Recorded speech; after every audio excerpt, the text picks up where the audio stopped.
Pelari pecut negara Danish Iftikhar Muhammad Rosli berpeluang melengkapkan hat-trick emas Sukan Malaysia Sukma 2026 apabila turun beraksi dalam acara 200 meter lelaki esok. Atlet Johor berusia 19 tahun yang juga pemenang rekod kebangsaan 200 meter itu menjadi antara tumpuan utama olahraga selepas mengungguli saingan 100 meter lelaki semalam sebelum membantu kuartet 4x100 negeri itu untuk meraih emas serta memperbaharui rekod Tamasya hari ini.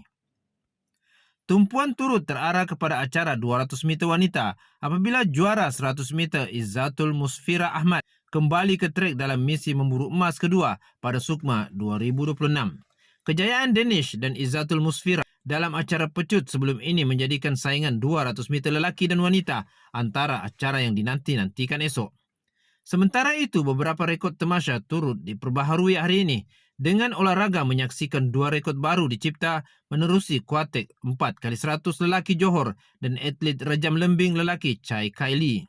Aksi di lapangan memana tidak kurang mencuri tumpuan apabila 2 rekod Tamasya diperbaharui dalam acara kompaun 500 meter lelaki dan wanita, masing-masing menerusi atlet Terengganu Muhammad Akmal Daniel dan wakil Sabah Catherine Loimi Ki Abdullah.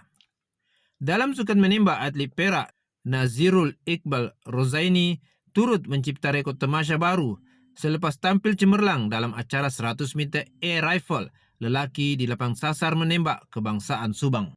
Setakat 10 malam ini, Selangor kekal menerajui carta pingat dengan 14 emas, 15 perak dan 9 gangsa.